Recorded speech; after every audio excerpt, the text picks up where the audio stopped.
The Roman Empire was certain this was the end. Across the vast, sun-scorched plains of Yarmouk, they gathered their greatest army ever seen in the east.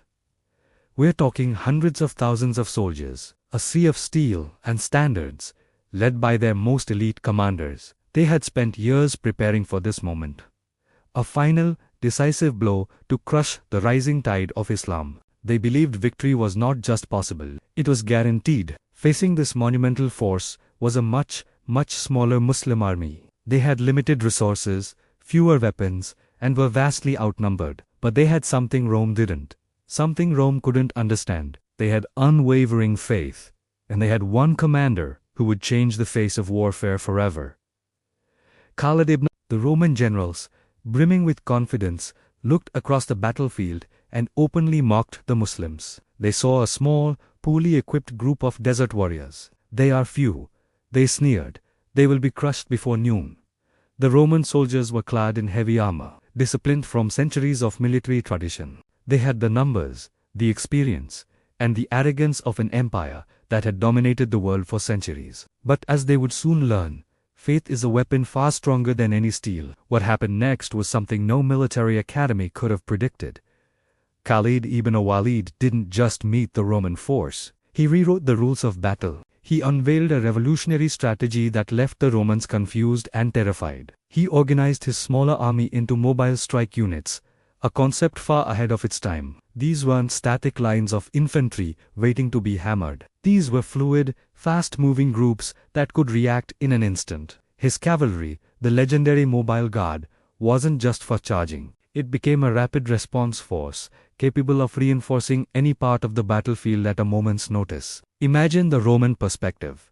Wherever they managed to create a weakness in the Muslim line, wherever they thought they were about to break through, Khalid would appear as if from nowhere, like a desert storm, turning their small victory into a devastating counterattack. The Romans were fighting a ghost, a multi-headed hydra that was everywhere at once. For 5 grueling days, the battle raged, day after day.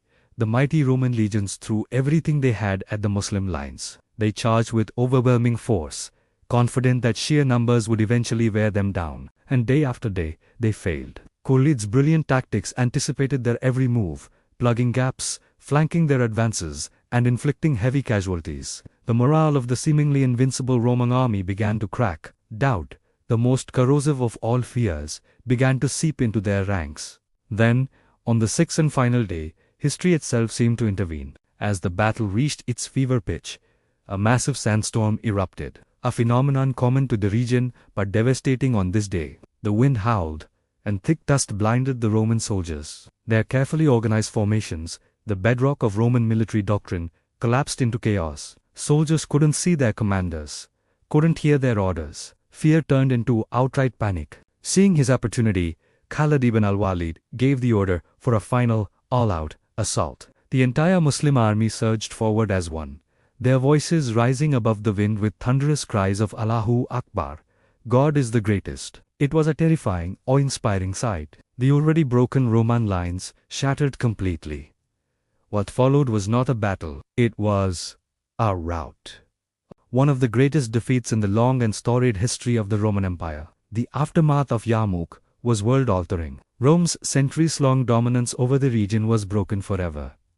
The path to Syria and beyond was now open. The Byzantine Empire was forced into a permanent retreat, ceding vast territories. A new world order was being born. And at the center of it all was Khalid ibn al-Walid, now cemented in history as the Sword of Allah, perhaps the greatest battlefield commander Islam ever knew. He had achieved the impossible. He had defeated an empire at the peak of his own military genius. But then, at this absolute height of victory, something truly unimaginable happened.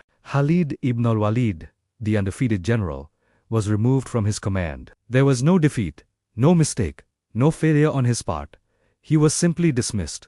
Why? Why would the Caliph dismiss the very general who had just secured one of the most important victories in their history? How did Khalid, a warrior of his stature, respond? Was it with anger, with rebellion, or with something else entirely? The story isn't over. In fact, the most powerful part is yet to come. Join us for part 6, where we will reveal the shocking reason behind his dismissal and uncover one of the most profound lessons of humility and submission in all of Islamic history.